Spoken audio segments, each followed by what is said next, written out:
Joe, you're in? Okay, we're good. Change my papers around. Okay, we'll call this meeting of the Jamestown City Council, December 16th work session to order. The clerk, please call the roll. Councilmember Shelby? Here. Brackman? Paternity? Here. Reynolds? Present. Faulkner? Here. Bonfiglio? Here. DeRosa? Here. Russell? Here. And President Jones. Here. This time we'll give members of the public a chance to speak. If there's anyone here who would like to address the council, please give your name and address and limit your remarks to 5 minutes. Does anybody like to speak?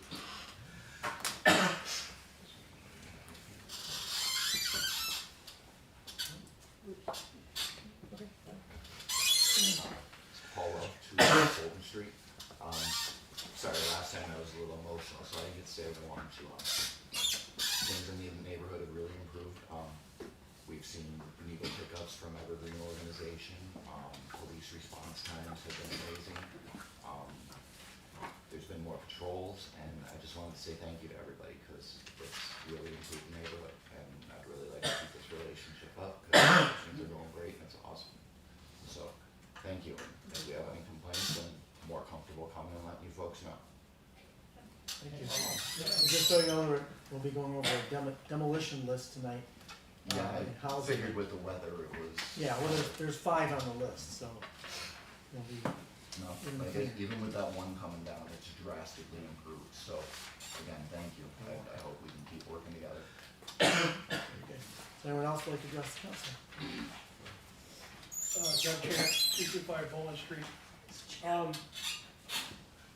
I don't think I'll be coming here very much anymore for a lot of personal reasons, but other things. And a lot of the topics that I was interested in have already dissipated. American Rescue Plan money's gone, a variety of other aspects. But tonight, I want to out the conversation I had earlier with the Public Safety Committee about the non-funding or non-availability of the nuisance quality of life officer for next year. Many in this room have advocated for that in the past. It took a while for it to happen, but the great work that that officer did for all of us in our community is a major upgrade in the quality of life in Jamestown for all of us. You know, we coexist as citizens and you as council people. All these problems are not, you know, individualized to some extent. They're community oriented. I can think of nothing more important than quality of life issues to the everyday citizen. And I fully understand, and as a discussion we had earlier with the chief, about the problem with manpower. There's no issue with that at all. I mean, nuisance compared to gun issues, street crime, domestic abuse, take a back seat at all times. But what I wanted to do was unleash this issue so that the community could understand that something that we had and something that we could lose, hopefully will be short term. If we can't do it on a yearly basis, most of the nuisance problems occur during the high volume time, which is from 1st of May to the end of October.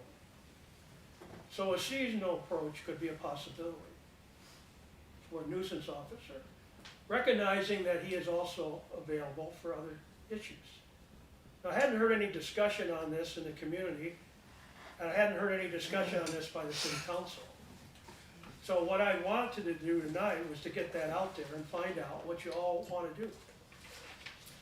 And understanding the issues at hand is one thing, but eliminating something that I think is very community oriented in terms of making our community both not only more pleasant to live in, but when you come home at night and you want to have something to eat on your front porch, that you maybe don't have to listen to all this unnecessary ambient noise. So it's out there now. I think some of you knew about it very limitedly. So I guess I would ask, what is it that the city council and the mayor foresees regarding the nuisance officer? Is that like a permanent removal? Or can we look at something happening if they get some new officers? The problem, I think, is this, is that once you depend on having results of something, and then all of a sudden it's gone, then what will happen is that people will start calling you, both at large and the wards and the mayor's office, because they can't call the nuisance officer anymore. They could call the control room, which they might get, but then you get put in the queue.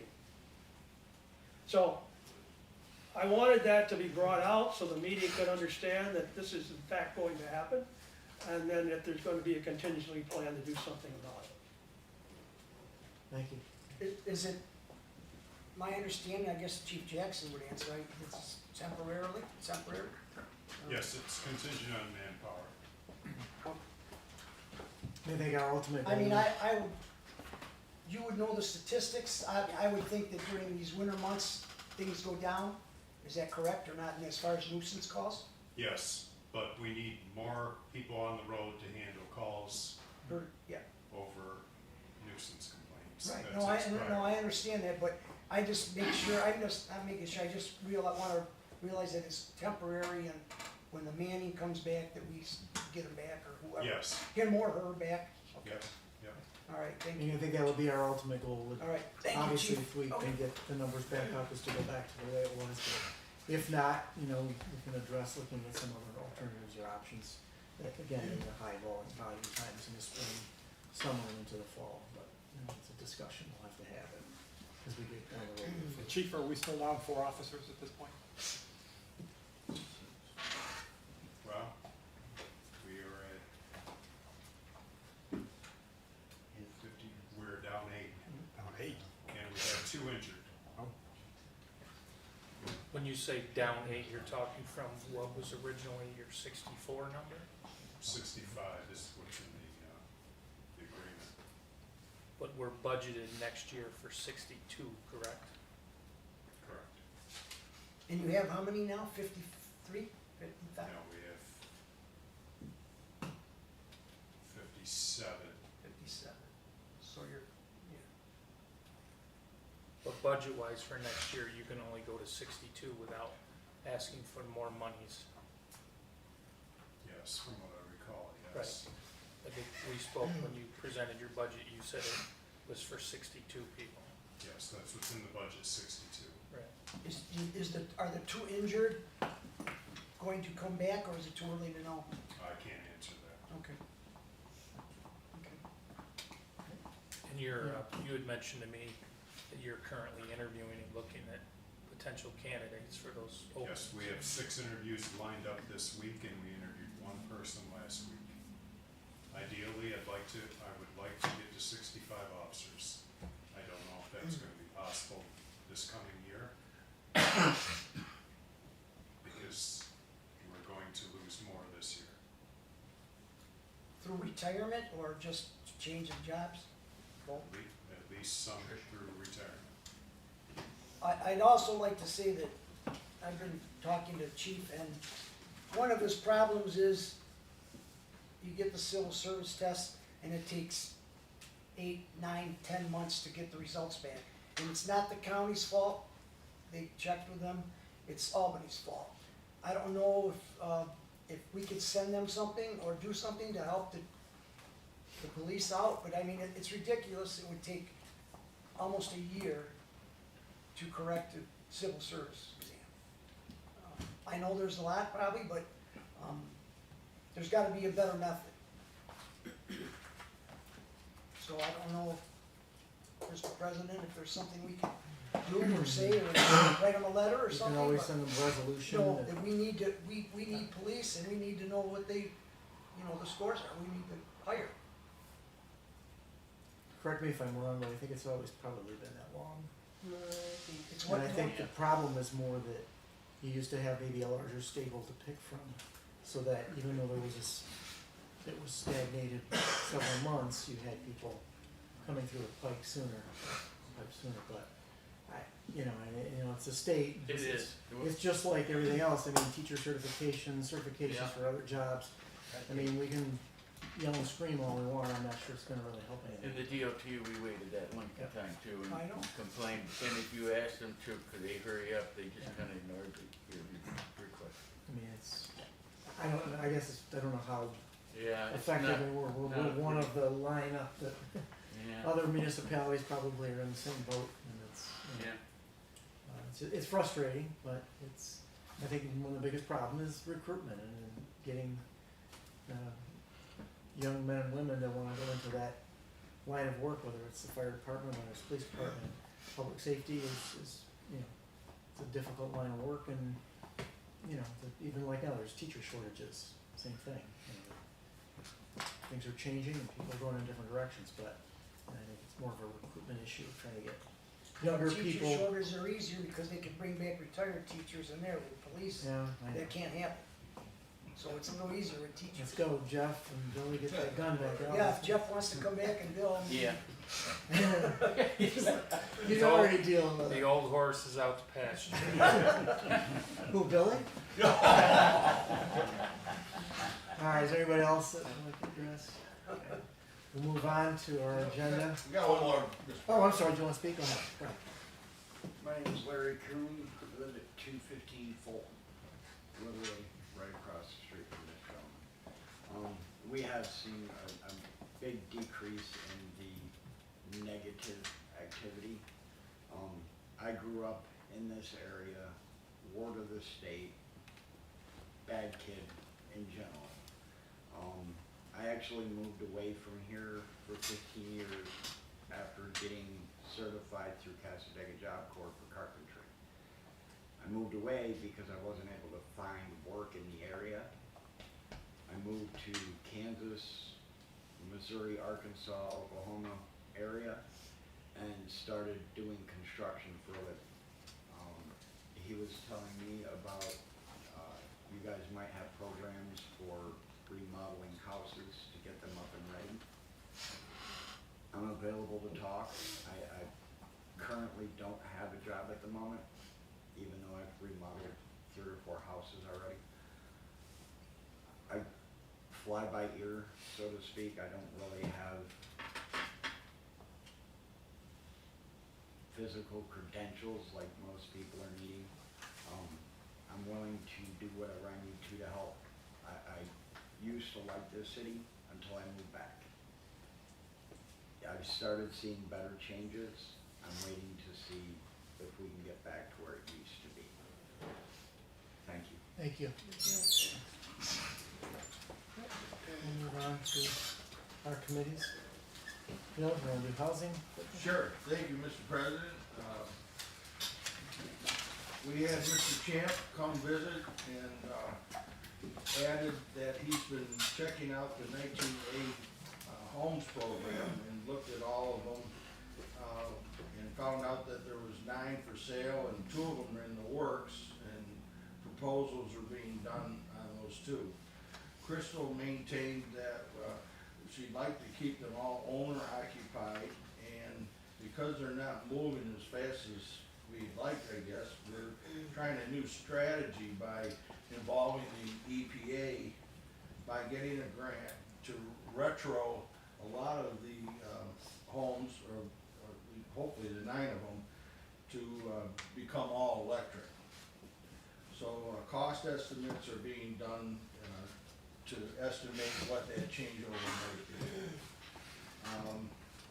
It was brought up, the evaluation of the true value versus true cost, and would we ever get ahead of the curve, so to speak, that they might all be upside down from the beginning, and that maybe tearing houses down might be better, but that wasn't the intent. The intent was to have these 19A homes put in the neighborhoods that were at a tipping point where some of these homes could be an example of what some of the lower to moderate homes could become. Discussion went in onto the the grid, not just necessarily on these 19A homes, but buses came up, total electrification came up, and so there was a little bit of discussion for those of us who were in the room. We turned the page to go to the land bank's schematic that was handed out by Crystal, detailing the demolition process for the homes of the land bank is responsible for. And, on that list, there's, two that are, had their bids in, and looks like they'll be coming down hopefully soon. And all the paperwork and everything's ready for that.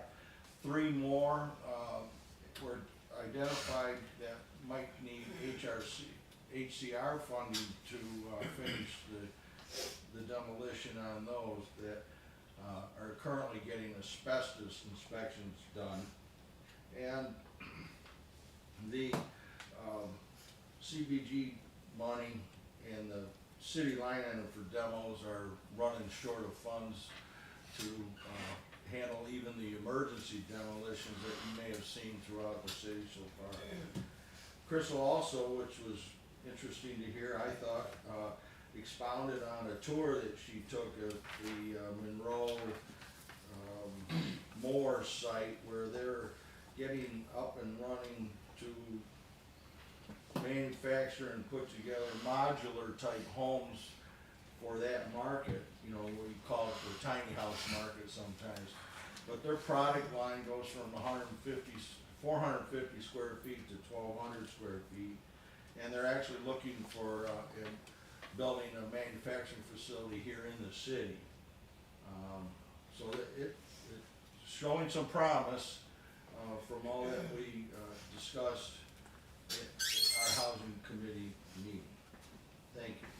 And Chris, you wanna add one thing or two? Just one clarification, we already have the EPA funding. Okay. I have one question, Crystal, about one of the units. What does SHPO conflict mean?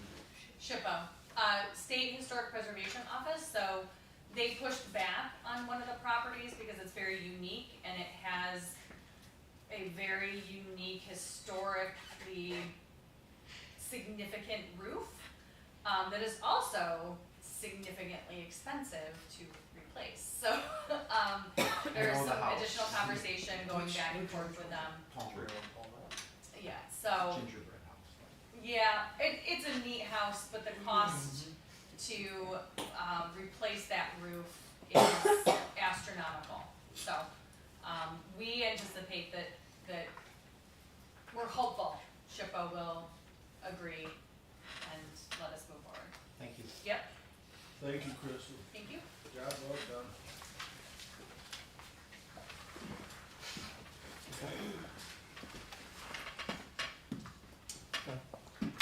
Thank you, Mr. President. We have 10 resolutions from the Finance Committee. First is a resolution designating Key Bank of New York, Key Bank Capital Markets, Evans Bank, New York State investment firms, and NICLAS to be designated as depositories for the city of Jamestown.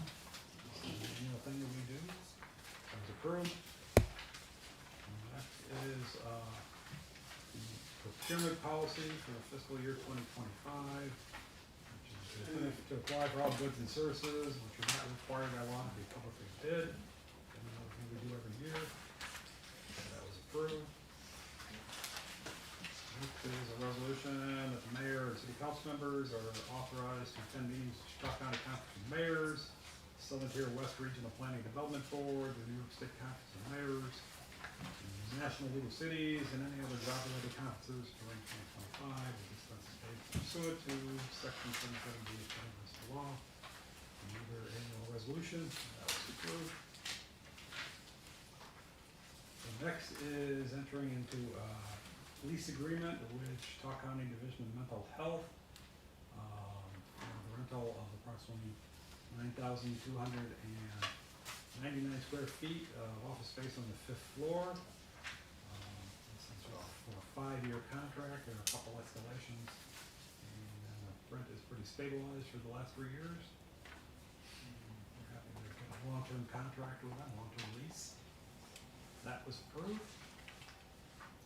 And next is the Jamestown Police Department is authorized to enter into a purchase agreement with Romeo Auto Group, in South Glens Falls, New York, for one 2025 Nissan Sentra S for a total purchase price of $20,832.05. This vehicle will be purchased with funds provided in the capital request portion of the 2024 budget, as well as monies earned from the sale of JPD vehicles. Just a understand is gonna be used as an undercover vehicle or detective vehicle, I guess, possibly. That was approved. Next is authorizing, Fire Lieutenant Kyle Shaw, authorized to attend the New York State Office of Fire Prevention Control First Line Supervisory Training Program. As conducted by the Fire Department of the City of New York, where the class is to be held in the City of New York's Fire Academy, Queens, New York, beginning January 6th and concluding January 31st, 2025. The fees and expenses paid in the State of New York, Department of Homeland Security, and Emergency Services, Office of Fire Prevention and Control. That's approved. Next, we have a resolution, the mayor is authorized director to enter into a contractual agreement with CNS companies for the design and implementation of the Chattahoochee River Basin Activation Project. For the city of Jamestown, an amount not to exceed $1,280,661.00.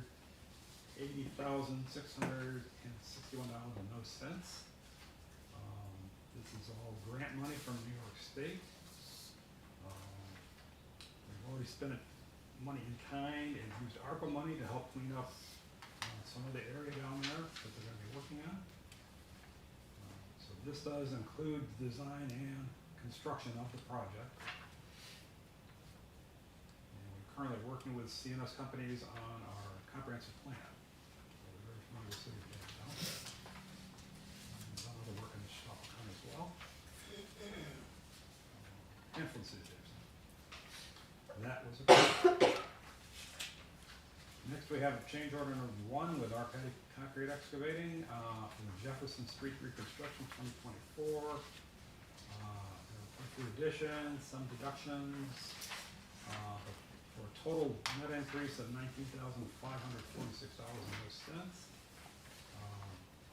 The backup material said existing conditions in the field caused a significant increase in the amount of work needed to repair the street. And that's why this has to be increased. But this is coming from CHIPS funding, not coming from the general fund. That was approved.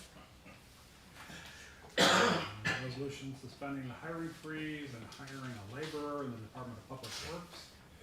Its position is vacant as a result of retirement. That was approved. And the last resolution is suspending the hiring freeze and hiring a mechanic in the Department of Public Works Fleet Division. This position is vacant as a result of a resignation. That was approved as well. Comptroller gave us a couple updates on things that are going on in her department. The auditors are continuing work on the 2023 fiscal year books. We're gonna wrap that up here soon. And they're working, 2025 tax bills with the spring book software that was installed, making sure that that is working well, that there's no staff rules. Which is tax bill should be coming out on time. People don't like to hear that, but necessary. That was about it. Any questions? I have one regarding number 7 with CNS. I'm hopeful that their management and team are aware of what's coming down from the DEC regarding waterfront, water stabilization, riverbank stuff, development, and the whole host of things that the DEC is trying to get Governor Hochul to pass soon, like at the first of the year. There's been quite an effort to stall that enforcement part of this, but I'm very hopeful that CNS are at least on top of what the ramifications could be or are for having to do whatever the DEC tells us to do or not do. So if we could make sure of that, I'd appreciate that. That was my concern too, is if we're gonna be putting that amount of money down there, are we suddenly gonna get hit with limitations and is it gonna go against the work that we're going to put in and the money that's gonna go into that project? I see 2 heads shaking now. You wanna elaborate? Well, so to address Councilman Reynolds first, CNS works with the DEC all the time. This particular team works with them all the time. I am very confident that they follow the legislation. It's part of what they do as consultants. As far as the concerns that any new proposals by the DEC, we don't anticipate that will impact the basin project at all. The specific types of projects that pertain to this one in particular are, it's some stabilization, some docks. It's really more about activation.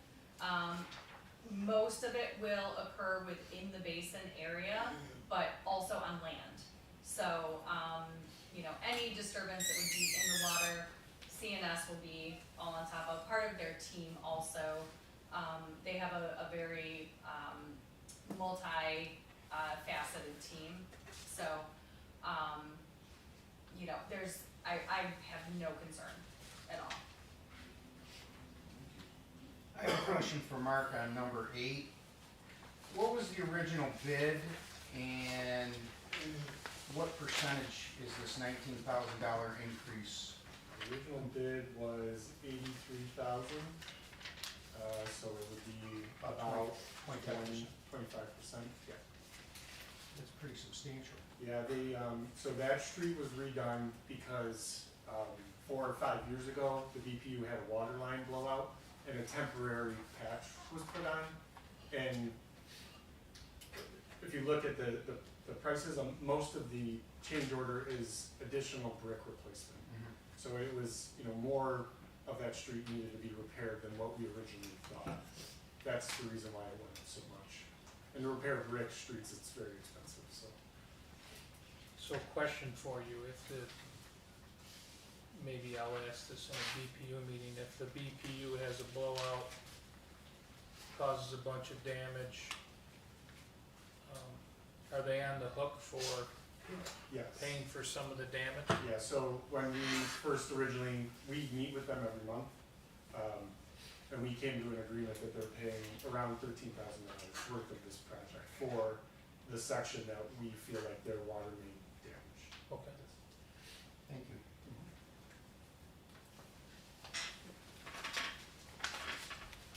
Any other questions for finance? If not, yeah.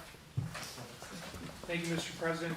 Mr. Champ did speak about the nuisance officer position, which he elaborated on for the whole council, so I won't get into that. We had 5 resolutions. Some of them are also found on the finance agenda. The first resolution was just setting the schedule for city council meetings for the year 2025 to be held here in this building, starting January 27th, 2025, and then scheduled Monday evenings thereafter in the year 2025 at the same time and place. That passed. The second resolution was that the Post Journal be and is hereby is designated as the official newspaper for the publications of proceedings and official notices for the city of Jamestown for the period of January 1st, 2025 through December 31st, 2025, and that passed.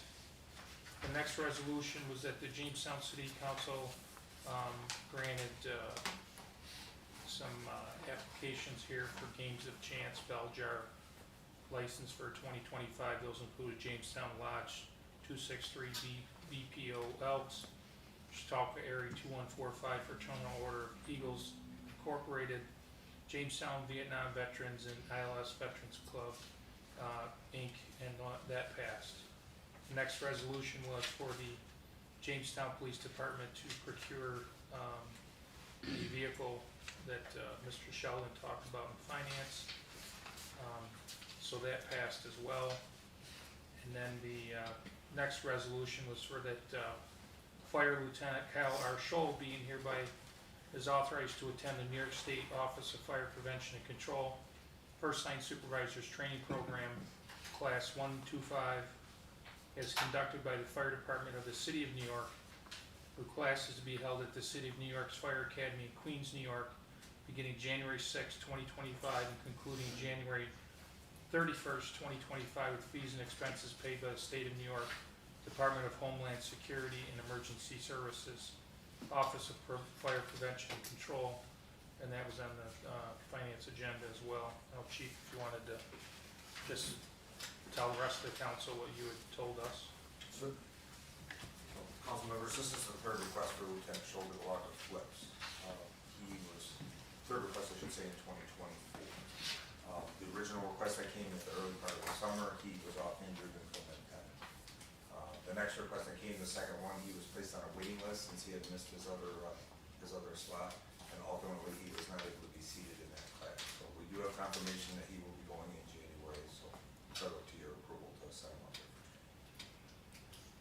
Also, the chief said that this is a training that all supervisors attend, lieutenant and above, dating back to, you said what, 1986? 86. Yes. So this is pretty much mandatory that they attend. So, and that passed. And then we had informational report where you had four tow rate card requests that were all approved. And that's about it. Okay, any other questions on safety? If not, Randy and Public Works? Yes, thank you, Mr. President. We had three resolutions, and the first one was for the change order for, up on Jefferson Street, which we just pretty much covered all that. And the other two resolutions would be to backfill two positions with Public Works. One, as was spoke of earlier, is a labor, and the other one is a mechanics, Donington Mechanics Building. And that's all we really had. Those things, three things. Very good. I'm gonna jump in real quick. Something I forgot was there was I'm gonna pass this on to Mark and Randy. There's a request for a street sign up on South Avenue.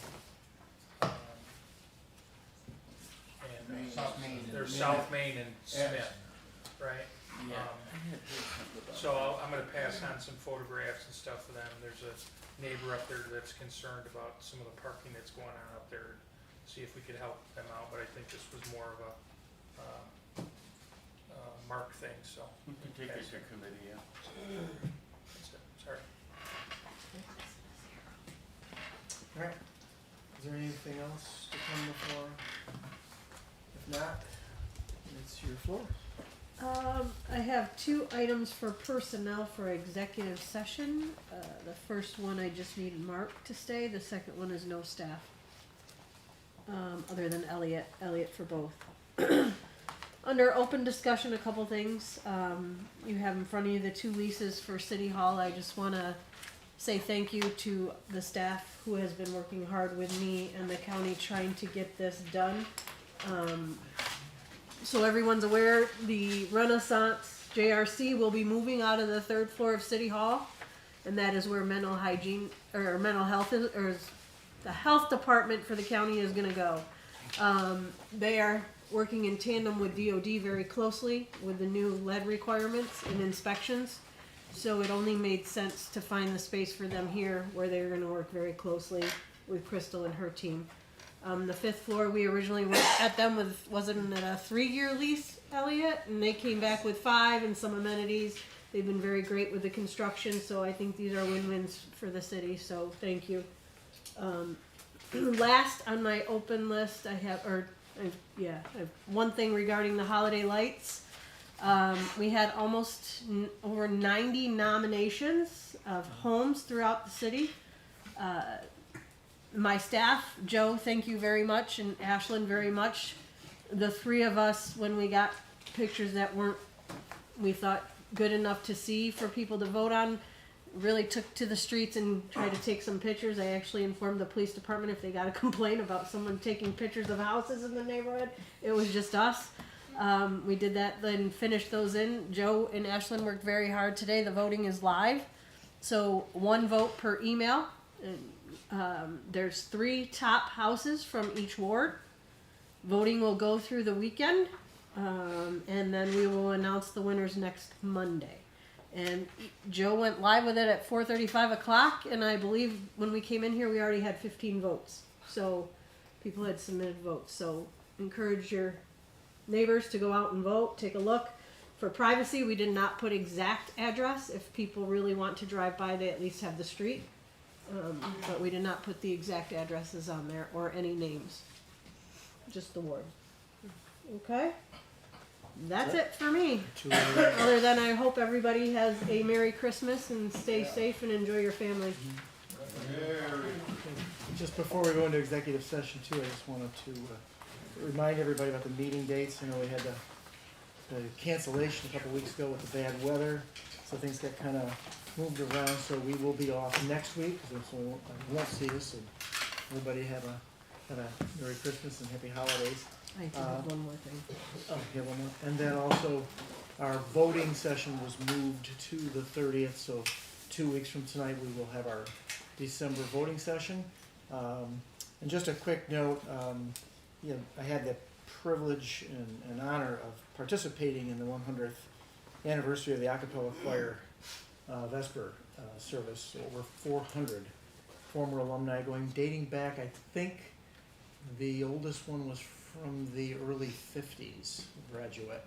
I got to sit next to Vince DeJoy's father, who graduated in 53. I think there was about 4 or 5 people who were actually from the original director, Mrs.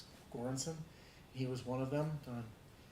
So it was fun to see the different decades and age groups and so forth. But one of the things that came up in our discussion was people have asked, people from all over the country, that this thing still goes on in our community. It's amazing that people that live on the West Coast were commenting that nothing over there is even 100 years old yet, and they can't believe that people actually go through generations of like, well, my grandma sang in the choir, and my father sang in the choir, and I sang in the choir, my kids sang in the choir, and I went to Jamestown.